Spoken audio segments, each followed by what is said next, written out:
fine at home. Now, before beginning with the chapter, I just want to give you a thought which says, early to bed, early to rise, makes man healthy, wealthy and wise. Right? Now, why I thought of giving this thought today? Because due to the COVID-19, the present situation, we all are locked at home.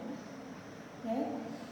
Like previously when we used to be in a hurry to go to school, everybody was in a hurry to move for their work places and all. But now, as a student, you all are at home. So most of us are, I guess, now out of the habit of getting up early in the morning. So I wanted to remind you of this thought. Why? Because you start your day early, okay?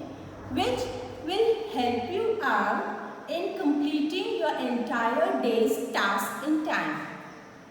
You'll be able to do your work with punctuality. Nothing will be lined up or stacked up for another day. And when will it happen? It will only happen when you all are punctual. When you all get up early in the morning and start with your work on its fixed time. So I hope today's thought will help you out again to get back to your old habits of getting out of your bed early in the morning. So once again, early to bed, early to rise makes man healthy, wealthy and wise. So now, to continue with becoming wise, let's start with the chapter. In the previous video, we had seen how Sudao and his wife, they are cherishing their old memories. They are remembering their bygone days and how they still feel the freshness in their love for each other.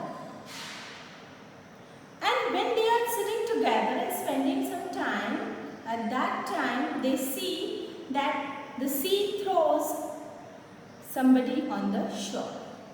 And then they run towards that person. So today we are going to continue with the chapter ahead. We are on page number 27, the third paragraph. "He is wounded," Sudao exclaimed. He made haste to the man who lay motionless, his face in the sand, an old cap stuck to his head, soaked with sea water. He was in wet rags of garments. Sudao stopped Hana at his side and turned the man's head. They saw the face. So now they ran towards the man, and they are describing the condition in which the man was found. Right? He is wounded, obviously. He has tried to escape from the Japanese army. So maybe they had fired. Right? They might have tried to stop him, to catch him. So in that process, he might have got wounded and thrown out in the sea. So his all clothes and everything is wet. He is wounded, and then what did they do? They just turned the man. He was lying on the shore with his face down towards the earth. So they turned the man. "A white man?" Hana whispered. So as soon as they saw a white man, that is the American. Yes, it was a white man. The wet cap fell away, and there was his wet yellow hair, long as though for many weeks it had not been cut. And upon his young and tortured face was a rough yellow beard. He was unconscious and knew nothing that they did for him.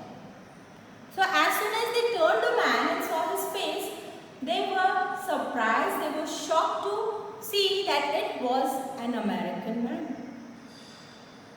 He had yellow hair, that is the blonde or maybe the golden color of the hair, The same with his bed. The color of his bed was also yellow.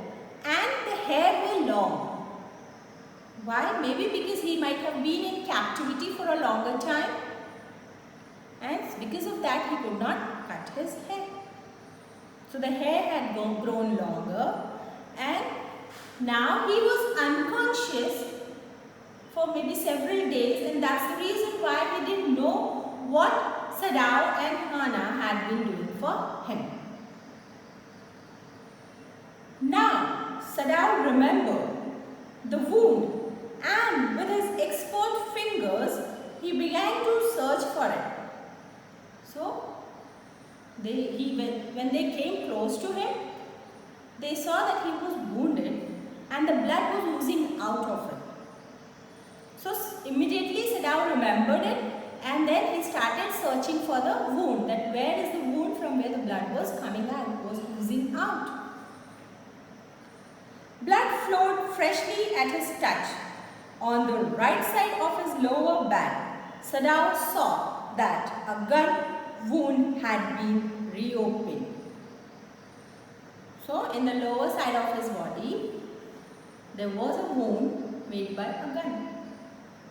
And as Sudao touched, the fresh blood started coming out of it again. The flesh was blackened with powder. Sometime, not many days ago, the man had been shot and had not been tended. So, now what? The place where the wound was there, that place has turned black because of maybe the bullet that was shot into him. Right? And this was not very freshly done, but maybe few days back he was shot, but this wound was not taken care of, tended to take care. The wound was not taken care of. It had been bad chance that the rock had stuck the wound. So now the wound was not taken care, and maybe when he was flowing in with the water, with the waves, what had happened? Some rock might have hit him again on that same place, on that wound. So it had again become fresh. The blood has started flowing freshly. Oh, how he is bleeding! Hana whispered again in a solemn voice. So, looking at the blood, Hana was also very upset, disappointed, and she is showing her sympathy.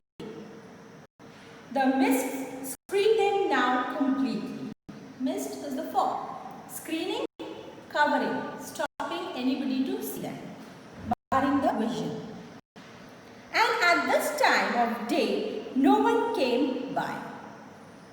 So, first thing, because of the mist, because of the fog, they were not seen clearly. Second thing, that was maybe the evening time. So, at that time, nobody from any other nearby places came to that place. So, there was very less possibility of anybody taking note of these two people taking at their home a stranger. Nobody came to know about it. The fisherman had gone home, and even the chance of beachcombers would have considered the day at an end. So, the fishermen, they have returned to their home because it's evening time, and even the beachcombers, that is the people who come over there on the beach to walk, they might have also gone back, so nobody was there. What shall we do with this man? Sudao muttered. But his trained hands seemed of their own will to be doing what they could to stanch the fearful bleeding. Now, Sudao was thinking what to be done with this man, and why did he have this thought? He had this thought in his brain because the person who was caught, the stranger who was wounded, was an American. He was the enemy. Right? So, he was thinking, as a human being, he was thinking what to do. But as a doctor, as a surgeon, his hands knew what he is supposed to do. Right? And they just wanted to stop the bleeding some or the other way. he packed the wound with the sea moss and strewed the beach. So, what did he do? That is like first aid, providing the first aid. On the sea there was lot of moss. Now what is a moss? Yes, moss is that green, small green plant, right, which grows near the places where mostly it is wet. In Hindi it is called kali. Okay, so he took that moss and he tried to patch it up on the wound so that the blood stops flowing. The man moaned with pain in his stupor, but he did not waken. So, man, maybe he could feel that pain, even in his unconscious state, he could feel that pain. So, he moaned when Sudao tried to patch his wound. Right? But he did not come out of his sleep, stupor, sleep, unconscious state. The best thing that we could do would be to put him back in the sea, Sudao said, answering himself. So, as you remember just a few while ago, what did he ask? He asked what to be done with this man. And then afterwards, he himself is giving the answer to his question, and he says, it would be better if we throw this man again into the sea. Why? Because he was the enemy. He was an enemy. Now that the bleeding was stopped for the moment, he stood up and dusted the sand from his hands. So as he was giving answer to himself, he stood up, he tried to clear all the sand from his hands. Yes, undoubtedly, that would be best, Hana said steadily, but she continued to stare down at the motionless man. So Hana also agreed that yes, that is the correct thing that we would do. We cannot do anything other than this. So it's better we throw him. But while she's speaking, she's only looking at the man who's lying down without any motion. If we sheltered a white man in our house, we should be arrested, and if we turn him over as a prisoner, he would certainly die, Sudao said. Now Sudao and Hana, they are good human beings, right? And that is why they are facing this dilemma. What should be done? Okay? They are they consider the things, and because of this,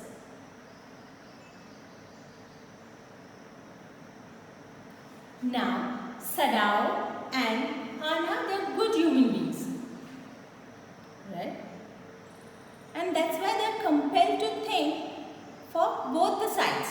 They're thinking about themselves, but at the same time they are even thinking about the man.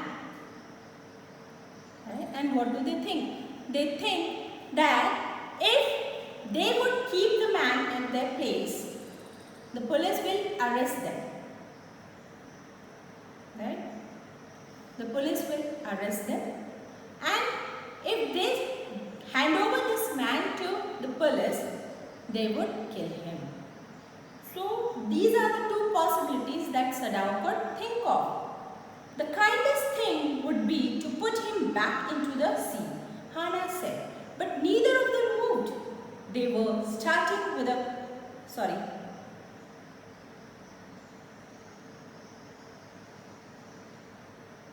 The kindest thing would be to put him back into the sea, Hana said, but neither of them moved. They were staring with a curious repulsion upon the inert figure. So now, you cannot keep the man at your own home. You cannot surrender him to give him to the police.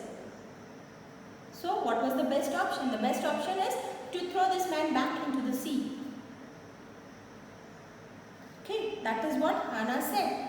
But they both were very curiously looking at each other and then looking at the body of the stranger.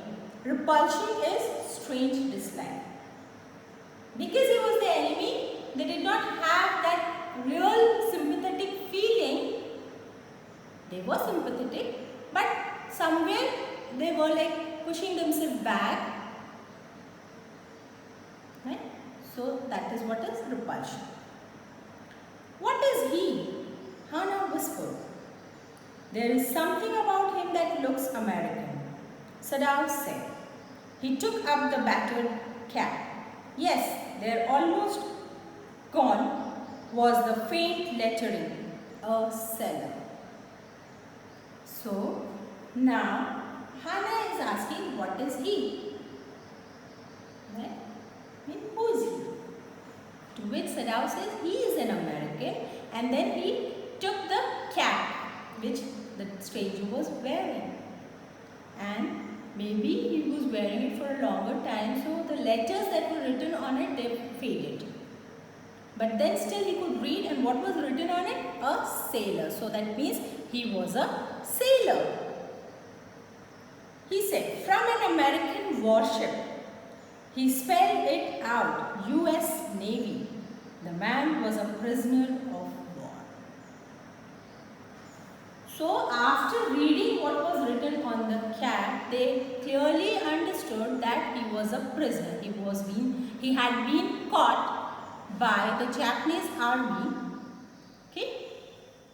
He has escaped, Hannah cried softly, and that is why he is wounded. So Hannah says, okay, he has escaped from the enemies, that is from the Japanese troop, and that is why maybe he is wounded. In the bag, Sudao agreed. Sudao says yes. Sudao is agreeing to whatever the wife is saying because she was able to find out the reasons and connect the links to each other. They hesitated, looking at each other. Then Hannah said with resolution, come, are we able to put him back into the sea? So now, they were having different thoughts. Whether to keep the man, or to hand him over to the police, or to throw him in the sea. But they could not really act upon any one of the thoughts. Right? And then they said, okay, now come on, let's do what we were thinking about. Then Hannah said with resolution. So she says, okay, now let's do it. Come, are we able to put him back into the sea? If I am able, are you? Sudao asked. So Hannah is asking, okay, do you think that we'll be able to throw him back into the sea? Sudao says, are you able to do it? Will you be able to do it? And then they both are questioning each other because they both are not really willing from their heart to do this. To throw this man in the sea to die. That is maybe because first thing is they are doctors by profession. They are surgeons. Second thing, they are good human beings. Right?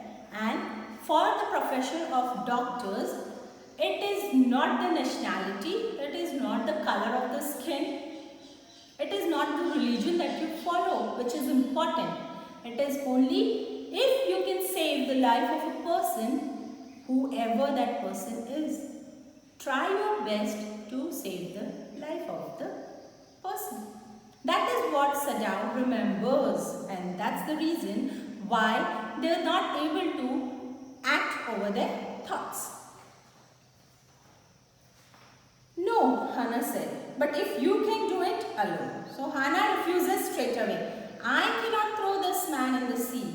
But if you can, please go ahead and do it alone. I am not helping you out with it.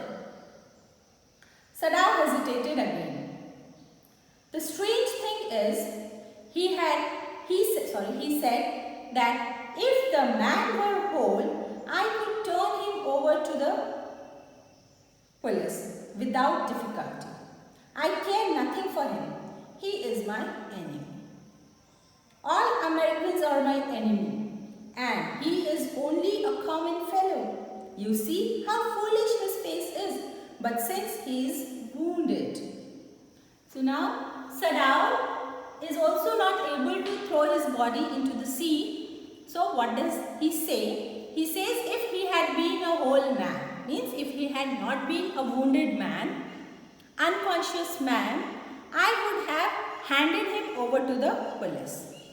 Why? Because he is enemy. Enemy of my country is my enemy.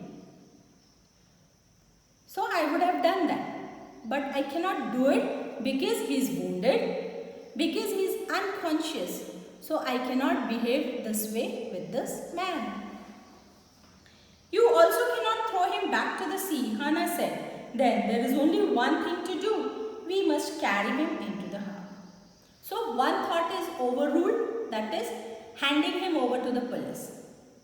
Now Hannah is talking about another thought, that is throwing the man back to the sea. So Hannah says even this is not possible. So now they are left only with the third thought, that is to take this stranger, to carry this enemy with them into their house.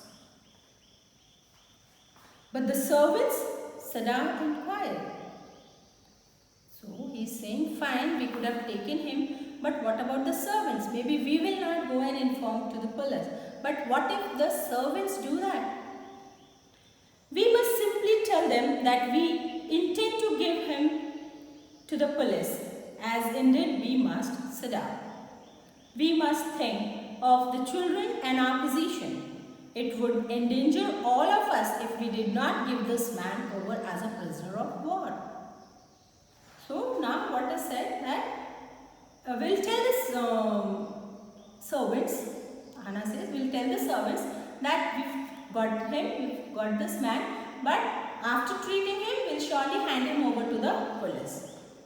And we have to do this, she says, because failing to vet, we may be in danger. Our entire family may be in danger. Why? Because we may be held responsible for giving shelter to the enemy. After all, he is our enemy. So, we'll tell that we are going to hand him over once he is fine, once he is normal. Certainly, Sudao agreed. I would not think of doing anything else. So, Sudao also agrees to what Hannah says, and then he says, yes, that would be a better choice. Thus agreed, together they lifted the man. He was very light, like a fowl.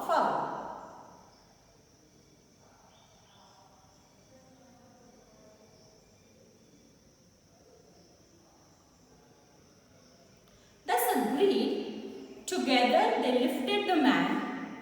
He was very light, like a fowl that had been half starved for a long time until it is only feathers and skeleton.